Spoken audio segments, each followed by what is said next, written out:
Good evening everybody, स्वागत है आप सभी का अपने YouTube चैनल मस्ती एकेडमी पर। और दोस्तों, आज हम लोग देखने वाले हैं सीड और किसके बारे में, जर्मिनेशन के बारे में, यानी बीज के बारे में देखेंगे और अंकुरन के बारे में देखेंगे। देखिए, पिछले क्लास में हम आपको कहां तक बता दिए थे, फ्रूट्स यानी कि फल के बारे में बताए थे कि फलों का अध्ययन क्या कहलाता है, परथेनोकार्पी, या इसी को पोमोलॉजी कहा जाता है। उसके बाद हम बताए थे कि आखिर फल का मुख्य भूमिका क्या है, आखिर पेड़ में फल क्यों लगते हैं, पेड़ में फल जो है कि किस लिए लगते हैं, इसके बारे में हम आपको बता दिए थे।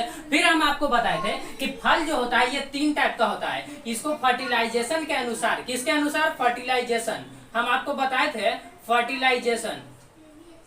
फर्टिलाइजेशन के अनुसार जो है कि फल को 3 भागों में बांटा गया था। कितने भागों में बांटा गया था, 3 भागों में बांटा गया था। पहला हम आपको दिख रहा होगा, आपको साफ साफ, पहला हम आपको क्या बताए थे कि ट्रू फ्रूट, पहला क्या बताए थे, ट्रू फ्रूट। दूसरा हम आपको बताए थे फॉल्स फ्रूट। और तीसरा आपको हम क्या बताए थे, तीसरा बताए थे परथेनोकार्पी फ्रूट, यानी कि जिसको हम क्या कहते हैं, परथेनोकार्पी फ्रूट। देखिए, सत्य फल, असत्य फल, अनिषेच फल, सत्य फल, असत्य फल, अनिषेच फल, इंग्लिश हिंदी दोनों बोलते चलेंगे ताकि आपको अच्छे तरीके से याद रहेगा। तो देखिए कि फर्टिलाइजेशन के अनुसार फल 3 टाइप का होता है, पहला सत्य फल, दूसरा असत्य फल, और तीसरा क्या होता है, परथेनोकार्पी फ्रूट, यानी कि अनिषेच फल। वैसा फल जिसका निषेचन अंडाशय में हो, वैसा फल जिसका निषेचन कहाँ हो, अंडाशय में हो। अंडाशय में होगा कि नहीं होगा, होगा। अगर अंडाशय में होता है तो वो ट्रू फ्रूट कहलाता है, और जिसका निषेचन अंडाशय में ना हो, कहाँ ना हो, अंडाशय में ना हो, उसको हम क्या कहते हैं, फॉल्स फ्रूट। क्या कहते हैं, फॉल्स फ्रूट। तो ये चीज आपको याद होगा, आई होप, मुझे आशा है। और उसके बाद हम देखते हैं तीसरा नंबर है परथेनोकार्पी फ्रूट, जिसको हम कहते हैं अनिषेच फल, यानी कि वैसा फल जिसमें निषेचन हो ही नहीं, इसमें निषेचन नहीं होता है। यानी आप कह सकते हैं कि पॉलिनेशन के दौरान, किसके दौरान, पॉलिनेशन, यानी कि परागन जिस समय होता है उसी के साथ साथ क्या हो जाता है, परागन के साथ साथ क्या हो जाता है, अगर निषेचन हो जाता है, उसी को हम क्या कहते हैं, परथेनोकार्पी फ्रूट, यानी कि अनिषेच फल। इसमें निषेचन नहीं होता है। जैसे आप देखेंगे कि ये फूल है, हम बताए थे कि फूल को यदि आप क्या करेंगे, उलट दीजिए, इस फूल को उलट देंगे तो यहाँ वाला जो आप देख रहे हैं, यहाँ पर क्या है, अंडाशय है, और यहाँ पर आपका क्या दिख रहा है, ये आपका है पोलन ग्रेन, यानी कि परागकण। तो परागकण यहाँ से जो आप देख रहे हैं, अंडा परागकण के पास डायरेक्ट अपने आप चला जाता है जब फूल को आप उलट देंगे। जिस प्रकार से आप एक बोतल ले लीजिए, पानी का बोतल, और इसमें आधा पानी को भर दीजिए, आधा क्या करिए, इसको पानी से भर दीजिए, और इसको क्या कीजिए, इसको जब आप उल्टा करेंगे, इसको आप क्या करेंगे, उल्टा करेंगे, तो ये वाला पानी यहाँ पर आ जाता है कि नहीं। तो उसी तरीके से ये जो आप अंडाशय देख रहे हैं, यहाँ पर जो 3 अंडा है, ये परागकण के पास खुद ब खुद चला जाता है जब फूल उल्टा होता है। तो जिस कारण इसको हम कहते हैं परथेनोकार्पी फ्रूट, जिसको हिंदी में हम कहते हैं अनिषेच फल। उसके बाद हम आपको इसके बाद बताए थे कि निर्माण के आधार पर फल को 3 भागों में बांटा गया है। किसके आधार पर, निर्माण, यानी कि बनावट के अनुसार फलों को कितने भागों में बांटा गया है, निर्माण के अनुसार फलों को 3 भागों में बांटा गया है। कितने भाग में, 3 भागों में। एक होता है क्या होता है, सिंपल फ्रूट, एक होता है सिंपल यानी कि साधारण फल, और दूसरा होता है कॉम्प्लेक्स फ्रूट। दूसरा कैसा होता है, कॉम्प्लेक्स। कॉम्प्लेक्स का मतलब आप कह सकते हैं कि जटिल। कैसा होगा, जटिल होगा। एक साधारण फल, दूसरा जटिल फल। आप कहेंगे कि साधारण फल किसको कहेंगे, जटिल फल किसको कहा जाता है। तो देखिए, सिंपल फ्रूट किसको कहा जाता है कि अगर एक फूल से एक फल बनता है, उसको हम क्या कहते हैं, सिंपल फ्रूट कहते हैं। एक फूल से एक फल बनता है, सिंपल फ्रूट। जैसे एग्जाम्पल के लिए आप ले सकते हैं, आम हो गया, जामुन हो गया, ये सब कैसा है, ये सब सिंपल फ्रूट है। उसके बाद हम आपको दूसरा बताए थे कॉम्प्लेक्स फ्रूट, वैसा फल यानी कि जिसमें एक फूल हो लेकिन फल कई लग जाता है। फल कितना लग जाता है, एक फूल और कई फल। जैसे रस भरी, जिसको हम क्या कहते हैं, मक्को कहते हैं अगर देहात में बोला जाए तो रस भरी। जैसे आप क्या ले सकते हैं, रस भरी। उसके बाद आप कह सकते हैं शरीफा, क्या है, शरीफा। उसके बाद अगर ये भी नहीं तो आप देख सकते हैं मदार, जिसको धतुरा कहते हैं। क्या कहते हैं, मदार। उसमें एक ही फूल होता है लेकिन कई सारे फल लग जाते हैं। तो इसके बाद आपको बताए थे कि ड्राई फ्रूट किसको कहा जाता है, फ्लेशी फ्रूट किसको कहा जाता है। उसके बाद बताए थे कि पार्ट्स ऑफ फ्रूट, यानी कि फलों के भाग बताए थे कि जैसे देखिए कि यह एक आम है, यह क्या है, आम है। देखिए, ये जो आप देख रहे हैं, अभी आम का सीजन चल रहा है। देखिए, हम बताए थे कि फलों का जो जस्ट छिलका से जो सटा हुआ भाग होता है उसको हम एपी कार्प कहते हैं। उसको हम क्या कहते हैं? AP carp. तो फलों के जस्ट छिलका से जो सटा हुआ भाग होता है उसको एपी कार्प कहते हैं। और देखिए कि फलों के छिलका के बाद वाला भाग और सीड के जस्ट बाद वाला भाग जो बीच में होता है, तो आप देखिए कि बीच को हमेशा हम क्या कहते हैं? मिडिल कहते हैं। तो एम से इसको याद रखेंगे मीजोकार्प। क्या याद रखना है? तो फलों का जो बीच वाला भाग होता है उसको मीजोकार्प कहते हैं। और फल का वह भाग जो जस्ट गुठली से सटा हुआ होता है यानी कि सीड से जो सटा हुआ रहता है उसको हम क्या कहते हैं? इंडोकार्प कहते हैं। इंड का मतलब अंत होता है, तो इसको इंडोकार्प कहते हैं। और इन तीनों को आप यदि मिला लेंगे ना तो इसी को हम कहते हैं पेरिकार्प। पेरिकार्प का मतलब हिंदी में बोला जाता है फल भित्ति। क्या बोला जाता है? फल भित्ति। इसके बाद हम जस्ट आपको बताने वाले हैं कि लीची का क्या खाते हैं, अनार का क्या खाते हैं, आम का क्या खाते हैं, अमरूद का क्या खाते हैं, नाशपाती का क्या खाते हैं, कटहल का क्या खाते हैं, सहतूत का क्या खाते हैं, और जो है कि फूल गोभी, बंधा गोभी, जितने सारी चीजें हैं ना हम सबको बताते हैं कि इसका कौन कौन से भाग को खाया जाता है। इसके बाद सीड के बारे में बताएंगे, उसके बाद जर्मिनेशन के बारे में बताएंगे। तो देखिए हम बता रहे हैं कि ड्राई फ्रूट किसको कहा जाता है? Dry fruit. और एक होता है फ्लेशी फ्रूट, किसको कहा जाता है? तो देखिए ड्राई फ्रूट का मतलब, ड्राई का मतलब बहुत से लोग समझते हैं कि सूखा हुआ भाग। तो देखिए कि ड्राई फ्रूट में क्या होता है कि एपीकार्प, मीजोकार्प और इंडोकार्प। बहुत से लोग जानते हैं कि जैसे छुहाड़ा ड्राई फ्रूट है, काजू, किशमिश, ये सब ड्राई फ्रूट है, लेकिन कैसे हम उसको मान ले कि यह एक ड्राई फ्रूट है, हम कैसे मान ले कि यह एक फ्लेशी फ्रूट है? तो जिसका ये तीनों भाग जो आप देख रहे हैं, एपीकार्प, मीजोकार्प और इंडोकार्प, यानी कि बाह्य फल भित्ति, मध्य फल भित्ति और आंतरिक फल भित्ति, अगर ये तीनों आपस में जुड़ा हुआ है, एकदम सटा हुआ है, तो उसी को हम कहते हैं कि ये ड्राई फ्रूट है। जैसे काजू, किशमिश, छुहाड़ा, बादाम, ये सब कैसा है? ड्राई फ्रूट है। क्यों? क्योंकि इसका आंतरिक भाग, मध्य भाग और जो है कि बाह्य भाग, ये तीनों आपस में जुड़ा हुआ है, इसलिए इसको हम ड्राई फ्रूट कहते हैं। बात आता है फ्लेशी फ्रूट का, तो फ्लेशी फ्रूट में कहा जाता है कि एपीकार्प, मीजोकार्प और इंडोकार्प, ये तीनों भाग जो आप देख रहे हैं, यानी कि बाह्य फल भित्ति, मध्य फल भित्ति, आंतरिक फल भित्ति, ये तीनों कैसा होता है? ये आपस में अलग अलग रहते हैं, इसीलिए इसको हम फ्लेशी फ्रूट, हिंदी में बोले तो मांसल फल कहा जाता है। मांसल फल कई तरीके का होता है। एक होता है आस्टील फल होता है, उसके बाद बरी फल होता है, उसके बाद पोम फल होता है। आस्टील फल किसको कहा जाता है? बरी फल किसको कहा जाता है? पोम फल किसको कहा जाता है? उसके बाद समझते हैं कि फल का कौन कौन से भाग को खाया जाता है। तो आप स्टार बना करके हेडिंग देंगे और लिखेंगे कि फलों के खाने वाला भाग। चलिए इसको मिटा दो। तो यहां तक आपको हम बता दिए थे, चलिए मिटा देते हैं। मिटा दूं? चलिए मिटा देते हैं।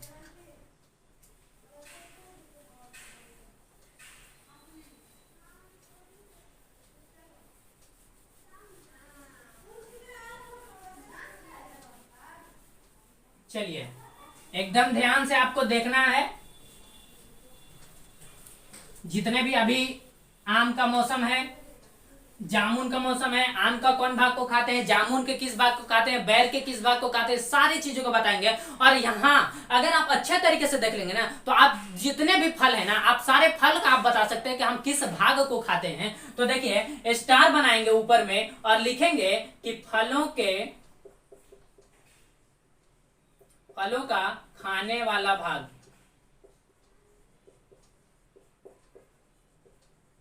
देखिए अब हम देखते हैं कि फलों के किस किस भाग को खाया जाता है। जैसे आपसे पूछ देगा कि लीची, हाल ही में अभी लीची जो है कि अभी मिल भी रहा होगा, तो लीची के किस भाग को खाते हैं, अनार के किस भाग को खाते हैं, केला के किस भाग को खाते हैं, इन सभी के बारे में देखना है। तो सबसे पहले आप नंबर 1 में लिखेंगे लीची।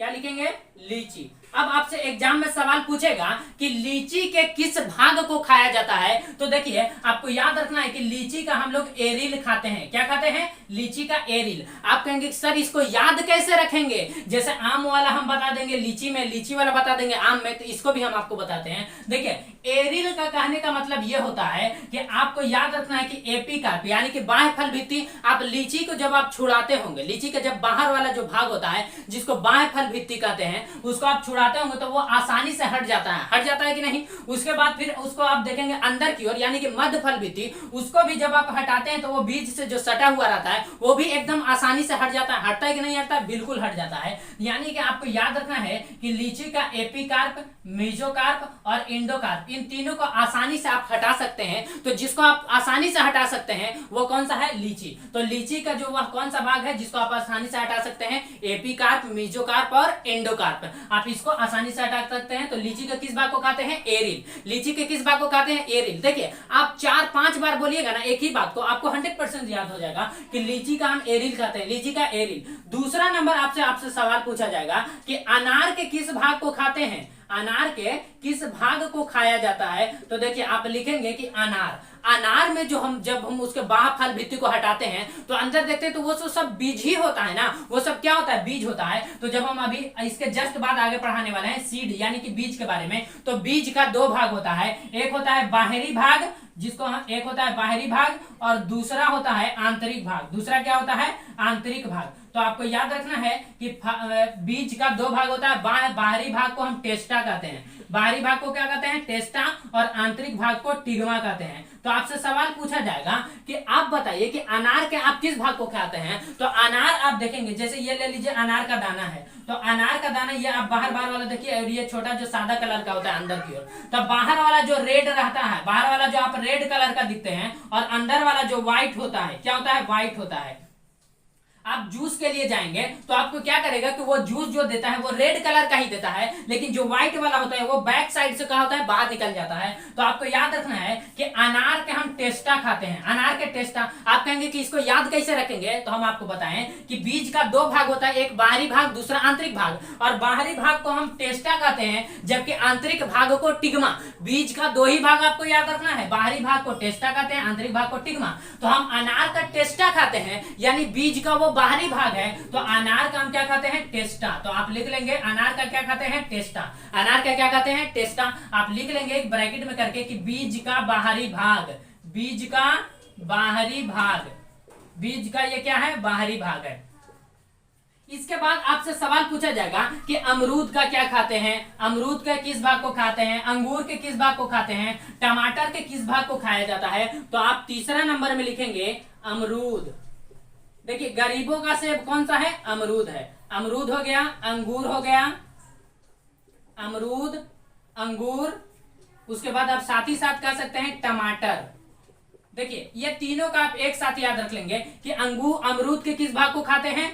तो इसका हम संपूर्ण फल खाते हैं, पूरा फल खा जाते हैं। क्या आपको टमाटर दिया जाता है तो अंदर वाला जो बीज होता है उसको छोड़ देते हैं? क्या आपको अमरूद दिया जाता है अंदर वाला बीज छोड़ देते हैं? क्या आपको अंगूर दिया जाता है अंदर वाला बीज छोड़ देते हैं? नहीं ना। तो देखिए आपको याद रखना है कि अमरूद, अंगूर और टमाटर, इसका हम संपूर्ण फल यानी कि पूरा फल ही खा जाते हैं। क्या खाते हैं? संपूर्ण फल। क्या खाते हैं? संपूर्ण फल खाते हैं। तो अमरूद, अंगूर, टमाटर आप जब खाएंगे तो आप याद करेंगे, जैसे आम खा रहे होंगे अभी के समय में, तो आम खाएंगे तो आप कहेंगे कि आम के किस भाग को खा रहे हैं, अभी हम आगे बताने वाले हैं। उसके बाद देखिए 4 नंबर में आप देखिए आपको याद हुआ कि नहीं? पहला बोलिए कि लीची का एरिल भाग को खाते हैं, अनार के किस भाग को खाते हैं? टेस्टा को खाते हैं, और अमरूद, अंगूर, टमाटर के हम संपूर्ण फल खाते हैं। क्या खाते हैं? संपूर्ण फल। 4 नंबर हम देखने वाले हैं कि सेब। सेब हो गया, जैसे नाशपाती हो गया, क्या है? नाशपाती। तो देखिए कि सेब के किस भाग को खाया जाता है? तो आपको याद रखना है कि जब हम आपको फ्रूट पढ़ा रहे थे हम बताए थे कि फर्टिलाइजेशन के अनुसार फल 3 प्रकार का होता है। एक सत्य फल, असत्य फल, अनिषेच फल। सत्य फल वैसा फल जिसका निषेचन अंडाशय में हो, और वैसा फल जिसका निषेचन अंडाशय में ना हो करके पुष्पासन में होता है उसको असत्य फल। तो सेब कैसा है? असत्य फल। नाशपाती कैसा है? असत्य फल। ये हम आपको पिछले ही क्लास में बता दिए थे। तो यहाँ आपको याद रखना है कि जो असत्य फल होता है उसका हम क्या खाते हैं? पुष्पासन। क्योंकि ये होता ही है थैलेमस, यानी कि ये पुष्पासन पर होता है, इसीलिए इसको हम क्या खाते हैं? पुष्पासन को खाते हैं। पुष्पासन। तो आपको याद रखना है कि सेब और नाशपाती के किस भाग को खाया जाता है? पुष्पासन को खाया जाता है। सेब, नाशपाती के किस भाग को खाया जाता है? पुष्पासन। 5 नंबर आप देखेंगे, आप कहेंगे कि धान हो गया, गेहूं हो गया, उसके बाद आप नारियल कहेंगे तो लिखेंगे कि धान, धान, गेहूं, धान, गेहूं, नारियल। देखिए धान, गेहूं और नारियल के हम किस भाग को खाते हैं? साफ दिख रहा है कि नहीं? चलिए दिख रहा है। तो देखिए आपको याद रखना है कि धान, गेहूं और नारियल इसका हम भ्रूण पोष खाते हैं। क्या खाते हैं? भ्रूण पोष। देखिए ये आपको याद रखना होगा, ये जितना भी है हम सबको ट्रिक से नहीं बता सकते हैं। अगर ट्रिक से बताते हैं तो आप याद कर लेंगे, लेकिन कुछ समय बाद आपका ट्रिक समाप्त हो जाएगा। इसीलिए आप याद रखें कि लीची का एरिल खाते हैं, अनार का टेस्टा खाते हैं, अमरूद, अंगूर, टमाटर का संपूर्ण फल, पूरा फल ही खा जाते हैं, लेकिन सेब और नाशपाती का हम पुष्पासन खाते हैं, और धान, गेहूं, नारियल ये सब का क्या खाते हैं? भ्रूण पोष। क्या खाते हैं? भ्रूण पोष। क्या खाते हैं? भ्रूण पोष खाते हैं। उसके बाद बात आता है, हम 6 नंबर देखने वाले हैं। आप ही बताइए कि आपको क्या किस चीज के बारे में जानना है। आप कहेंगे कि कटहल हो गया, सहतूत हो गया, अनानास हो गया, तो आप लिखेंगे कि कटहल, कटहल, अनानास, अनानास, सहतूत। क्या है? सहतूत। आप गुलर भी लिख सकते हैं। इसके हम किस भाग को खाते हैं? तो देखिए कटहल, अनानास, सहतूत, गुलर, आप इसी में लिख सकते हैं फूल गोभी, फूल गोभी। देखिए आप फूल गोभी के किस भाग को खाते हैं? तो आपको याद रखना है कि कटहल, अनानास, सहतूत, गुलर और फूल गोभी के किस भाग को खाते हैं? तो इसका आपको याद रखना है कि पुष्पकर्म, पुष्पकर्म।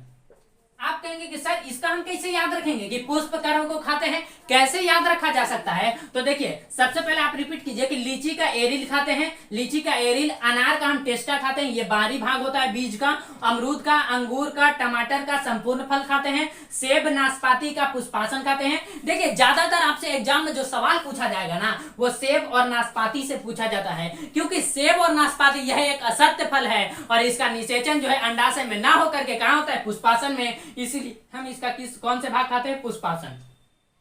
देखिए धान, गेहूं, अगर आपको यहां पे नहीं समझ में आ रहा है कि सेब और नाशपाती का पुष्पासन कैसे होगा, तो आप पिछला क्लास जाकर के देख सकते हैं। आपको जो है कि इस वीडियो के आई बटन पे हम दे देते हैं, नहीं तो आप इस वीडियो के डिस्क्रिप्शन में जाकर के देख सकते हैं, आपको लिंक मिल जाएगा। बात करते हैं आगे कि धान, गेहूं, नारियल, इन सभी का हम क्या खाते हैं? भ्रूण पोष। क्या खाते हैं? भ्रूण पोष खाते हैं। जैसे कटहल हो गया, अनानास हो गया, सहतूत हो गया, गुलर हो गया, फूल गोभी हो गया, ये सब का हम पुष्पकर्म। आप कहेंगे कि सर इसका पुष्पकर्म आखिर हम खाते कैसे हैं? तो देखिए ध्यान से देखेंगे कि जब कटहल होता है, कटहल का छिलका मोटा होता है, अनानास का मोटा, सहतूत का मोटा, इन सभी का आप छिलका देखेंगे मोटा।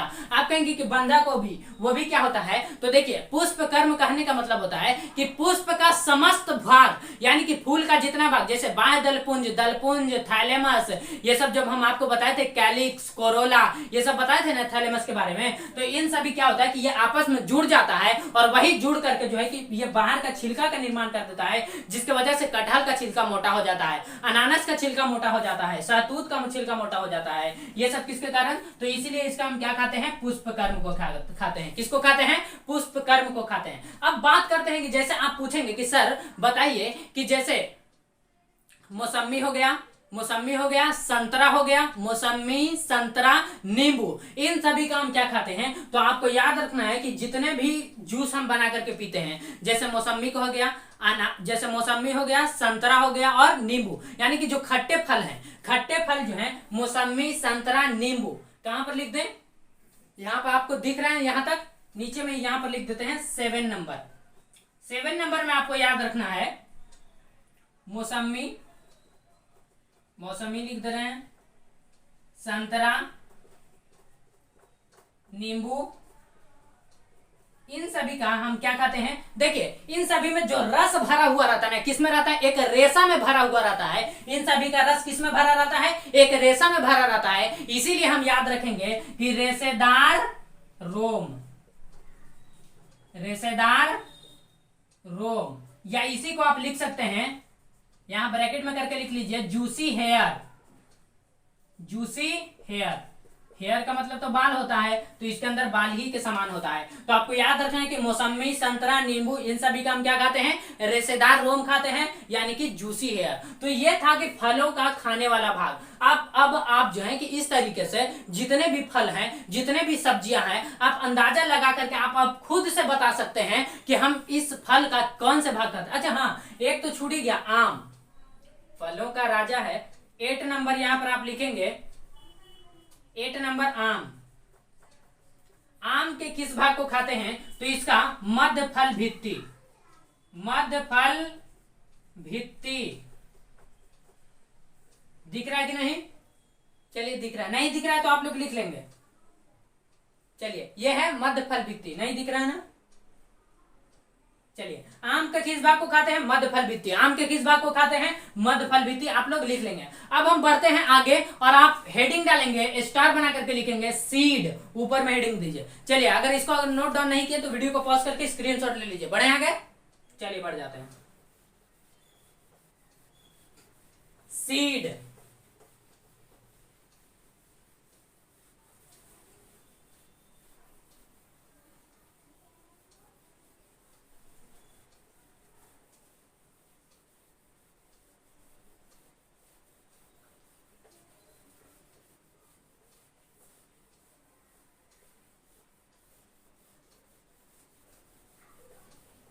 चलिए लिखेंगे सीड। सीड यानी बीज। क्या है, बीज। हम आपको बताएं कि इसका दो भाग होता है। सीड का कितने भाग, दो भाग। एक होता है बाहरी भाग, बाहरी भाग। दूसरा होता है आंतरिक भाग, आंतरिक भाग। देखिए सीड का जो बाहरी भाग होता है इसको कहा जाता है टेस्टा। इसको क्या कहते हैं, टेस्टा। और सीड का जो आंतरिक भाग होता है इसको कहा जाता है टिग्मा। जैसे हम अभी आपको बताएं कि हम अनार का क्या खाते हैं, टेस्टा खाते हैं। अनार के क्या खाते हैं, टेस्टा खाते हैं। तो सीड का आंतरिक भाग क्या कहलाता है, टिग्मा। और सीड का बाहरी भाग क्या कहलाता है, टेस्टा कहलाता है। सीड का बाहरी भाग टेस्टा और सीड का आंतरिक भाग क्या कहलाता है, टिग्मा कहलाता है। क्या कहलाता है, टिग्मा कहलाता है। अब बात करते हैं कि आखिर सीड को, इसको सुरक्षा कौन देता है। तो देखिए सीड को जो सुरक्षा देता है वो फल देता है। सीड को सुरक्षा कौन देता है, फल देता है। आप कहेंगे कि सर सीड के अंदर पानी कैसे जाता है। तो जैसे आप एक चना ले लीजिए। देखिए चना, ये जो आप देख रहे हैं यह एक चना है। और चना में यहाँ पर एकदम ऊपर की ओर, जैसे ठोर में देख रहे हैं ना यहाँ पर, तो यहाँ पर आपको एक होल मिलेगा, एक छिद्र मिलेगा। और उस छिद्र को कहा जाता है माइक्रोपाइल। क्या कहा जाता है, माइक्रोपाइल। तो देखें कि जैसे ये चना है, जैसे ये क्या है, चना है। तो चना का ये जो आप ऊपर वाला जो ठोर देख रहे हैं इसमें क्या होता है कि एक छिद्र रहता है। और ये छिद्र क्या कहलाता है, माइक्रोपाइल कहलाता है। इसी के जरिए से क्या जाता है, इसके अंदर पानी जाता है। तो आपको याद रखना है कि जितने भी सीड होते हैं उस सीड के अंदर जो पानी जाता है वो किसके जरिए जाता है, तो माइक्रोपाइल के जरिए। हम आपको बताएं कि बीज का दो भाग होता है, बाहरी भाग को टेस्टा कहते हैं और आंतरिक भाग को टिग्मा कहते हैं। फल, बीज को जो सुरक्षा देने का कार्य करता है वो फल, बीज को सुरक्षा देने का कार्य। आखिर बीज की आवश्यकता क्या है दैनिक जीवन में। तो देखिए बीज अगर नहीं रहेगा तो क्या इससे ये अगली पीढ़ी को जन्म देता है। ये क्या देता है, अगली पीढ़ी। या आप कह सकते हैं कि यह नई पीढ़ी को जन्म देता है। जैसे संतान उत्पन्न करता है तो उसी तरीके से देखेंगे कि ये बीज जो होता है ये अगली पीढ़ी को जन्म देता है। और बीज का जो निर्माण होता है ना, बीज का जो निर्माण होता है, बीज का जो निर्माण होता है वो बीजांड से होता है। किससे होता है, तो आप याद रखेंगे कि बीज का निर्माण किससे होता है, बीजांड से होता है। बीज को सुरक्षा कौन देता है, तो फल देता है। आखिर बीज निकलता क्यों है, तो बीज ये क्या होता है कि ये अगली पीढ़ी को जन्म देने के लिए बीज में एक छोटा सा छिद्र पाया जाता है जिसको माइक्रोपाइल कहते हैं। और उसी के जरिए से जो है इसके अंदर पानी जाता है। क्या जाता है, पानी जाता है। अब हम समझते हैं कि आखिर बीज कितने प्रकार का होता है। तो बीज दो टाइप का होता है, एक होता है कि मोनोकॉट और दूसरा क्या होता है, डाइकॉट। आप बीज के अंदर जब इसको आप फोड़ करके देखेंगे अंदर तो देखेंगे कि इसमें क्या होता है कि बीज पत्र होता है।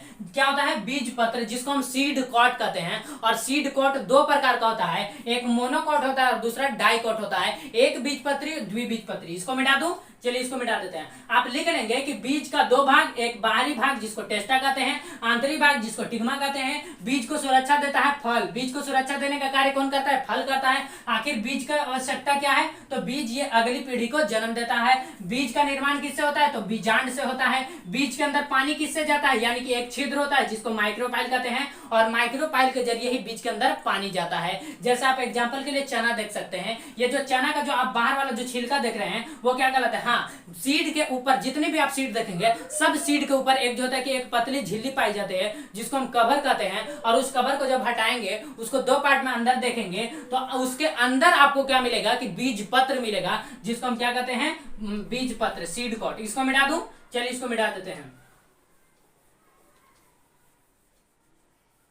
क्या देखेंगे कि सीड कॉट, यानी कि बीज पत्र,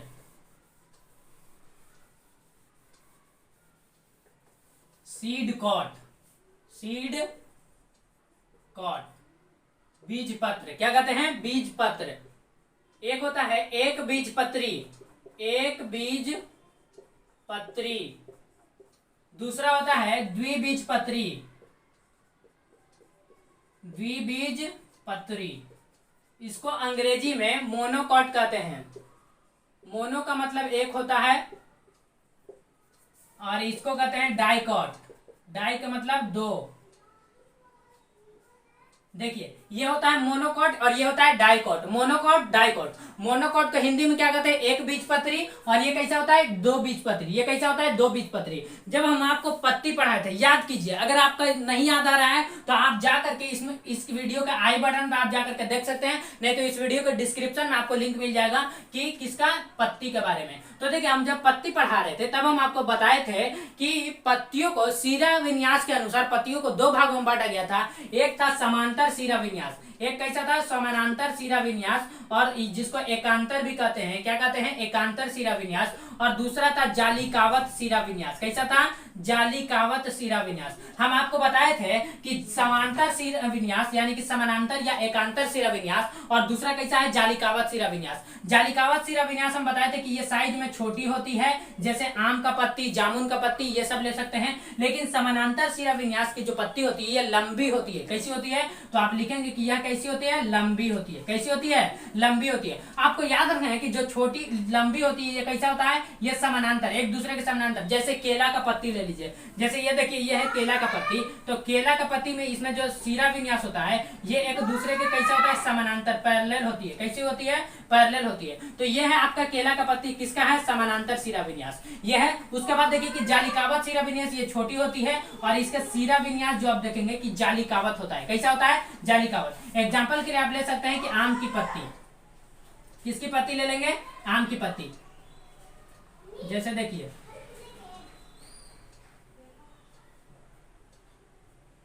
ये जो आप देख रहे हैं ये कैसा है? जालिकावत शिरा विन्यास है। कैसा है? जालिकावत शिरा विन्यास। यानी कि इस पत्ती में आप देखेंगे इसका जो शिरा होगा, इसका जो शिरा होता है जो छोटी छोटी, जिसको हम विंस कहते हैं, तो शिरा यानी कि मिडरीज से जस्ट जो निकला हुआ रहता है उसको हम क्या कहते हैं? विंस कहते हैं। और विंस कई भाग में बटा रहता है, यानी कि वो जाली के समान रहता है, इसको हम जालिकावत शिरा विन्यास कहते हैं। और जो समानांतर शिरा विन्यास होता है इसको हम क्या कहते हैं? यह मोनोकॉट कहलाता है। ये एक बीज पत्री होता है, जैसे केला एक बीज पत्री। तो आप इसको समझना है कि यह समानांतर शिरा विन्यास, समानांतर या एकांतर।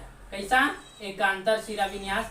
ये कैसा होता है? एक बीज पत्री होता है। कैसा होता है? एक बीज। इनकी पत्तियां कैसी होती है? लंबी होती है और समानांतर होती है। और इनकी पत्तियां कैसी होती है? छोटी होती है और कैसी होती है?